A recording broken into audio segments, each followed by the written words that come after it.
China holds its annual two sessions meetings as Beijing reaffirms its opposition to Taiwan independence. Research says a 4-day week is good for business and employees, but is Taiwan ready to change? I'm Rick Lout for TaiwanPlus, here at a first-of-its-kind exhibition of Taiwanese architecture in Prague, Czechia, as ties between the two countries grow closer. Plus, representatives from 10 countries are here in Taiwan for this year's International Orchid Show.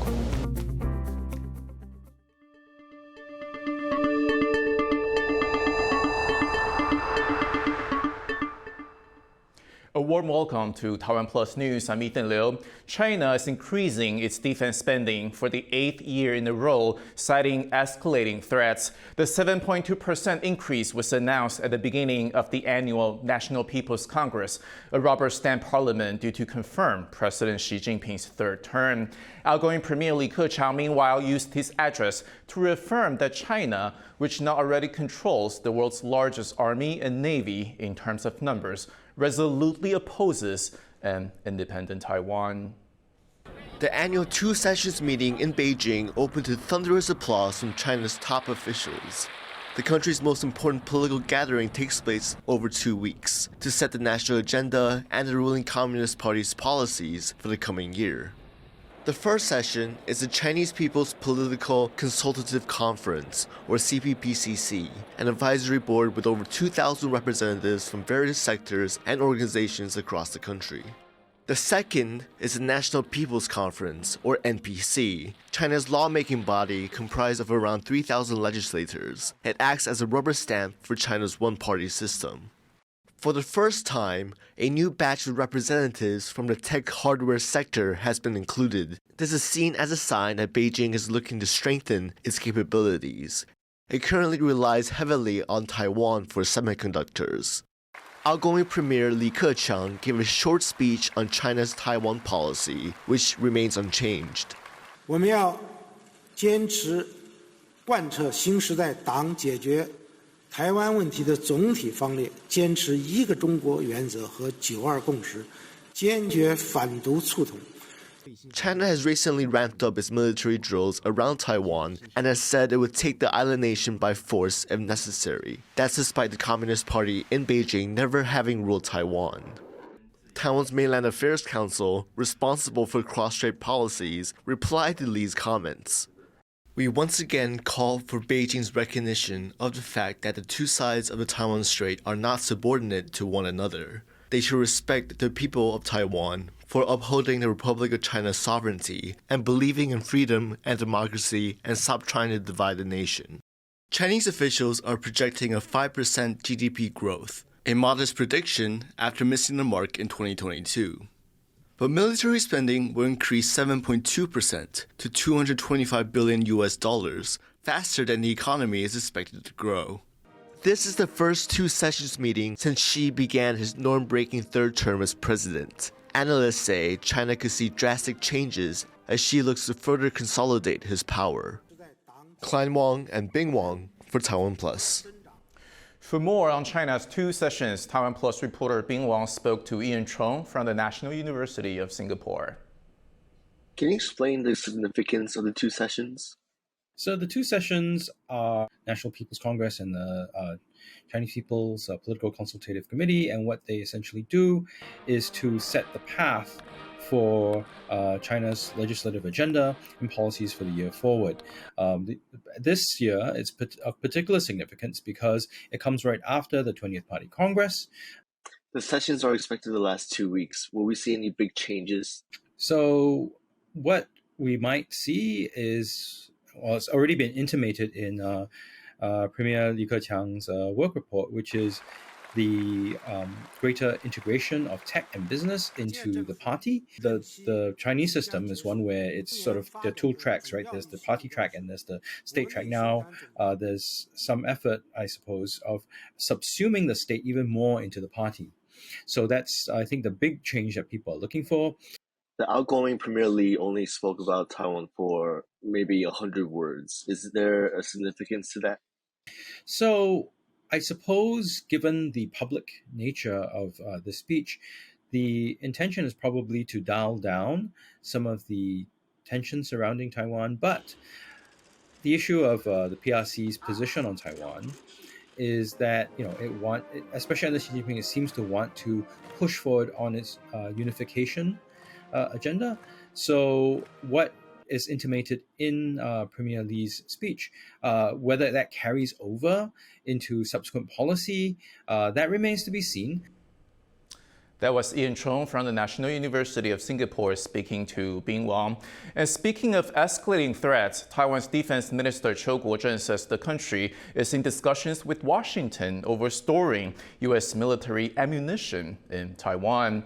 Chiu's statements came during the hearing of a Foreign Relations and Defense Committee in Taiwan's legislature. The defense minister declined to comment when asked by lawmakers what types of ammunition would be stored in Taiwan.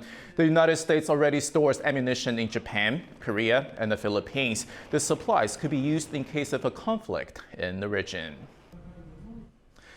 Now, could 4-day work week work in Taiwan? Well, it may sound too good to be true. A new study out of the UK says the revenues actually rose after testing the system on more than 60 companies. Now, labor groups want companies to try it out here in Taiwan. Stesh Bala reports. What if you were offered a deal, work 4 days a week with 3 days off, and get paid the same as before? It might sound too good to be true, but a trial in the UK suggests a 4-day work week might not be good just for employees, but good for business too. The trial last year included 61 British companies with almost 3,000 employees. Compared to the year before, the firm's revenues rose by an average of 35%, and more than 90% of them said they'd keep using a 4-day week after the trial ended. Those results have got labour groups in Taiwan excited. They want the country to run its own trial with help from the government. And workers in Taipei say they're in support. 支持，因为我自己是劳工，所以我也是想要休3天，这样蛮好的，休息才可以走更长远的路。 But for Taiwan to change to 4 days and 32 hours a week would need a massive shift in the country's work culture, which pushes people to work long hours in the office with short annual leave. And the numbers back that up. The average worker in Taiwan worked 2,000 hours in 2021, or about 38 hours a week. That's more than neighbouring countries like South Korea and Japan, as well as other developed countries like the US, the UK and Germany. And it's not just a matter of clocking in and out. Some say whole industries are not ready to change. 它确实可以周休3日没有问题，可是服务业比较不一样，服务业基本上几乎每天都要开张营业的，所以服务业比较在乎的是工作的天数，而不是工作的时数。An opinion shared by the government. 这样的一个工作形态，是不是每一个工作的职位或每一个公司里面的工作职位都适用？那这个部分可能要看每一个公司的状况。 The government here is staying non-committal on the idea with no promises to help fund a trial. So if Taiwan's workers want a 4-day week, it'll be up to them to show companies they do best with an extra day's rest. Andy Xue and Stash Butler in Taipei for TaiwanPlus. A plan to build Taiwan's largest power storage facility has faced opposition from nearby residents, despite assurances that the batteries to be used there are safe. And as John Van Tres reports, politicians too have their objections. Residents of Fengshan District in the southern city of Kaohsiung making their voices heard. A plot of land here is set to become Taiwan's biggest power storage facility, possibly by early next year. The companies behind the project say it will help prevent blackouts, a recurring problem in Taiwan. The facility is also intended to help store renewable energy. But locals worry the lithium batteries used there may catch fire or even explode. 基本上连国际大厂特斯拉他们也不太想用锂电池这储能设备，因为锂电池储能设备基本上还很不稳。 Around 200 locals turned out to protest at this meeting on Sunday, where one investor, the Sandi Group, came to explain the project. The protesters included the head of a nearby neighborhood. 约40公尺就有一个加油站，然后离我们正北里住宅区约80公尺，后面住宅区就5800多户，12000多人。 5,000 people have signed a petition opposing the project. but investors say the batteries are safe. 电池系统它是所谓的磷酸锂铁，它是比三元锂铁还要再稳定，非常稳定的。伊咪像一般的那个汽车上面的这种电池。Safety isn't the only issue. Some residents question the transparency of the project and whether the city government may be shepherding it along. In response, the city's Economic Development Bureau says it's only given approval for the Sandy Group to use the land, not a license to operate the plant. It also says the ultimate authority on whether the project goes ahead lies with Taiwan's economy ministry. 在我们的业者没有办法减轻或者是没有办法说明我们民众的疑虑之前，我们会要求他们暂缓他们的计划。 City councilors from across party lines are also questioning the project's safety and suitability, which has left the future of the plant looking increasingly uncertain. Alex Chen and John Van Trieste for TaiwanPlus. Taiwan's friendship with the Czech Republic has been blossoming. The European country's political support for Taiwan has grown significantly in recent years as well. And now Czech people are also becoming more aware of Taiwanese innovation and creativity. Rick Lauer reports from the Czech capital Prague, where Taiwanese architects are holding a landmark exhibition. Taiwanese architect Cho Zhenyu is known for pushing the boundaries of architecture. On the Turkey-Syria border, he built the Taiwan Center, a space for Syrian refugees constructed out of the border wall between the two countries. Cho's expertise in community-driven design is now on display in the Czech capital, Prague, along with about 100 other projects by Taiwanese architects.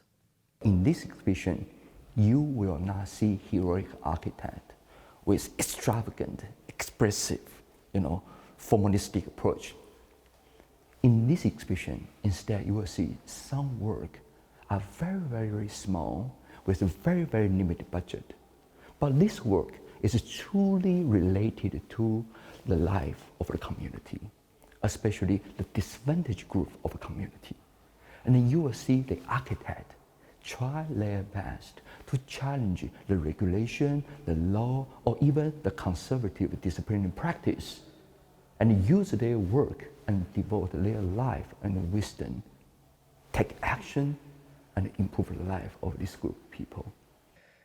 It's the largest exhibition yet of Taiwanese design in Europe, and it comes as Taiwan looks to further cooperation with the Czech Republic, which would give it an important foothold in Europe. The projects here show how Taiwan wants to engage on the world stage, using the country's knowledge of design, innovation, and technology to help tackle global challenges. It's a position often denied Taiwan. The self-governing island nation is viewed by China as part of its territory, and any international recognition of Taiwan's sovereignty is perceived by Beijing as an affront. But this has not stopped the Czech Republic from affirming relations with Taiwan, keen to work together on security and technology and touting shared values such as freedom and democracy. In 2019, Prague cancelled its sister city status with Beijing and signed a new agreement with Taipei.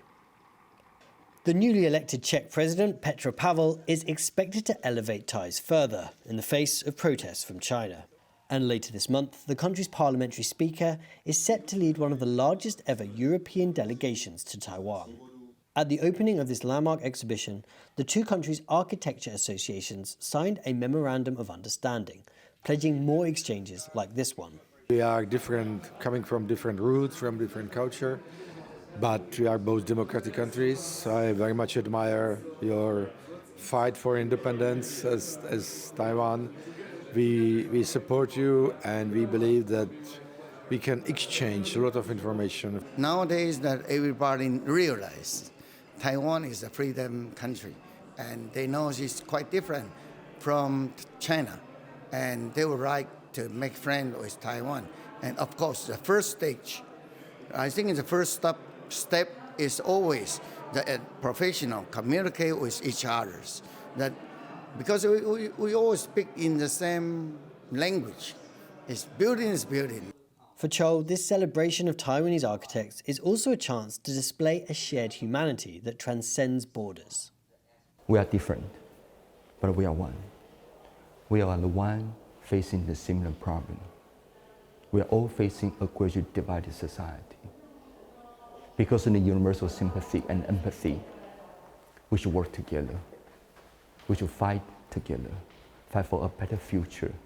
The success of this exhibition will serve to strengthen an important bilateral relationship being carefully built, a massive boost for Taiwan, keen to make a name for itself outside of China's shadow. Leon Lien and Rick Lauert in Prague, Czech Republic for TaiwanPlus. Coming up, a drought in southern Taiwan puts an endangered water bird further at risk.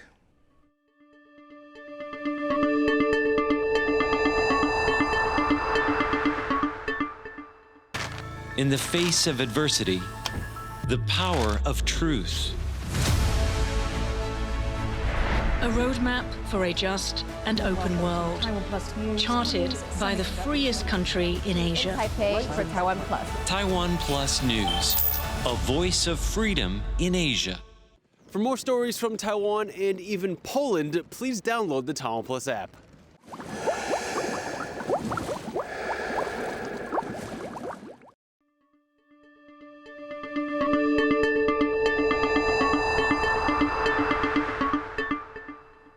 Welcome back. You're watching TaiwanPlus News. I'm Ethan Liu.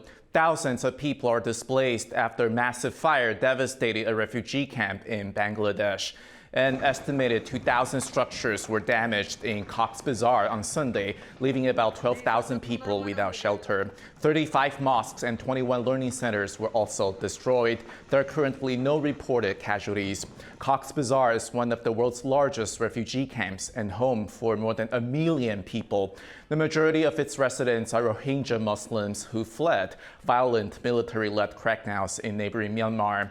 Many of the camp structures were made from bamboo and other fire-prone materials. The cause of the fire is still unknown. Public anger in Greece continued over the weekend after 2 trains crashed last Tuesday, killing at least 57 people. On Sunday, thousands of protesters clashed with police in the capital, Athens. Greece Prime Minister Kyriakos Mitsotakis had blamed human error for the nation's deadliest rail accident. But on Sunday, he admitted that if more safeguards had been in place, the crash could have been prevented. Greek railways workers say safety systems have had problems for years and that officials ignore multiple warnings. A station master has been charged with negligent manslaughter over the incident and faces up to life in prison if convicted. Japan and South Korea may be close to resolving a long-standing dispute over victims of colonial-era forced labor issues. Seoul has proposed financial compensation for victims who were forced to work for Japanese firms before 1945. The funds would come from voluntary donations from the private sector and not necessarily from the companies involved. Japan, meanwhile, welcomed the offer, saying it would help improve ties between the two countries. But some victims criticized the proposal, saying it falls short of an official apology. The move comes as Seoul and Tokyo look to shore up security cooperation against regional neighbors, namely China and North Korea. Now back in Taiwan, tourist hotspot Sun Moon Lake has fallen victim to southern Taiwan's water crisis. Parts of the lake have dried up, leaving the land underneath cracked. People have flocked to snap pictures of the well-known 9 Frogs acrobat statue that's normally partially submerged underwater. But now all 9 frogs are clearly in view. Sun Moon Lake is Taiwan's largest body of water, and it's not the first time its water level has been this low. Back in 2021, Taiwan faced its worst drought in 56 years after no typhoons made landfall. The country relies on these tropical storms to top up its reservoirs. This has led to today's water crisis, which is affecting farmers and other industries. Meanwhile, the ongoing water crisis in southern Taiwan has been affecting wildlife, including the pheasant-tailed jacana. Several ponds in Tainan's jacana sanctuaries have dried up as well, leaving conservationists concerned about the future of the species that's already endangered in Taiwan. Sao Liansen reports. The drought that has afflicted large areas of southern Taiwan has been going on since late last year. It's wreaked havoc on local rice farming communities in the Tainan region, and now the homes of Taiwan's endangered pheasant tailed jacana are drying up too. 还是会啊，对啊，他们没水，我们也没水啊，对不对？水龙头打开，哦，那个你就看得到那个水压变低了。自己吃点苦，水质多一点水比较好。Pheasant-tailed jacana numbers decreased in Taiwan in the 1990s, making them an endangered species domestically. Authorities later began conservation programs for the birds. But the recent droughts have the potential to seriously affect these efforts. At a jacana sanctuary in Guantian district, 5 ponds have already dried up, and the water level in others is worryingly low. The park relies on water from the same irrigation pipes as nearby rice paddies. This is a serious problem for the jacana populations, which need water-filled ponds to breed. 我们也是会尽量去利用周遭的附近瓦沟水，园区还是一些野生鸟类的庇护所，然后让水质还是可以来到园区这边能够栖息。The eco park recently managed to source water from a nearby channel.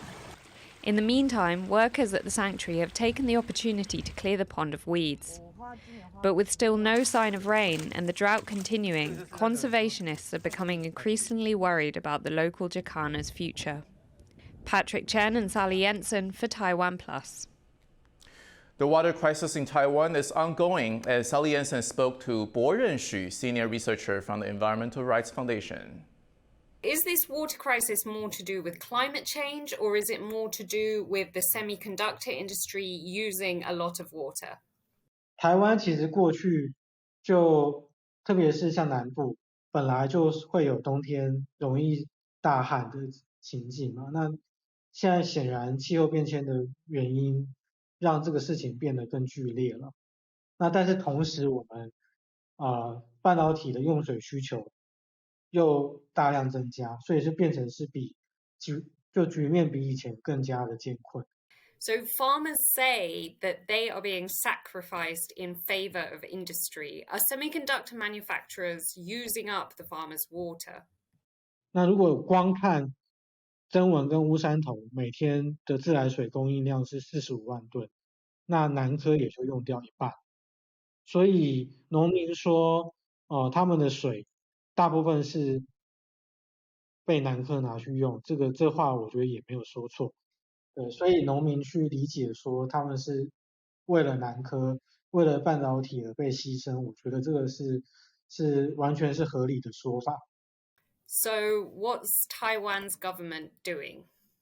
那现在因为碰到旱灾，所以经济部决定说，我还给河川跟还给农民的水要少一点，那就把农民的那个回归还给农业用水的这部分就通通不还了，就是会还是留在水库里来供应这个自来水系统的需求。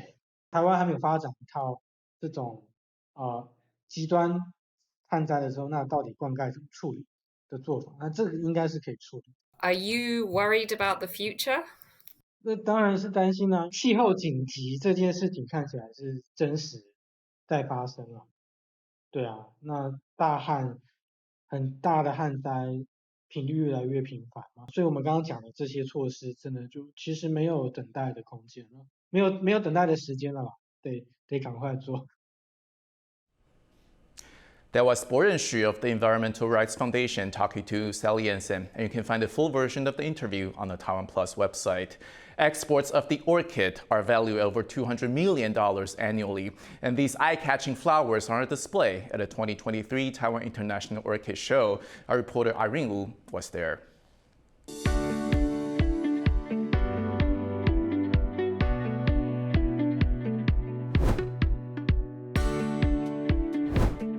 This is Taiwan International Orchid Show. It is one of the top 3 orchid shows in the world. And this year, it will exhibit over 2,000 species of orchids. There's plenty to see at the show, which is being held in Tainan.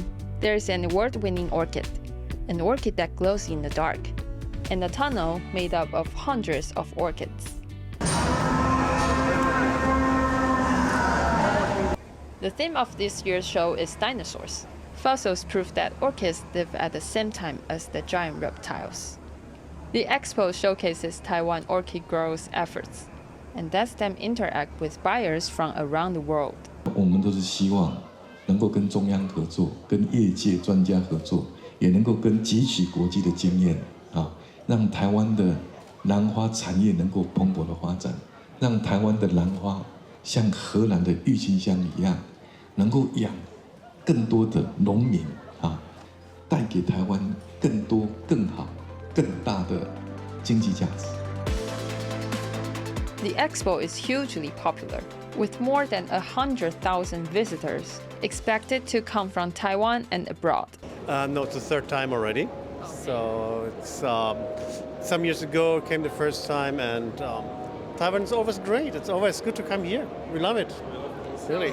我住这附近啊，每年都来。这个都是蝴蝶兰，还有这个是拖鞋兰中的叫做小青蛙。With so many attendees, growers are optimistic about future sales. 台湾蝴蝶兰事实上是世界算是蛮有知名度的，因为疫情整个慢慢有大幅的改进，所以今年呢，我们相信呢，应该有更多的客户呢会来参加国际兰展。那事实上，我们也接到非常多我们自己的客户，也趁这个机会来跟我们接洽明年的订单。The expo lets orchid fans see the latest developments in the industry up close and personal, and international buyers will take the beauty of Taiwan's orchids with them around the world. Howard Zhang, PG Zhuang, and Irene Wu for TaiwanPlus. Thank you for watching TaiwanPlus News. Remember to download the TaiwanPlus app for more stories from Taiwan and around the world. Finally, we leave you with images of dragonflies and damselflies at Taipei Zoo. I'm Ethan Liu. Take care, and until next time.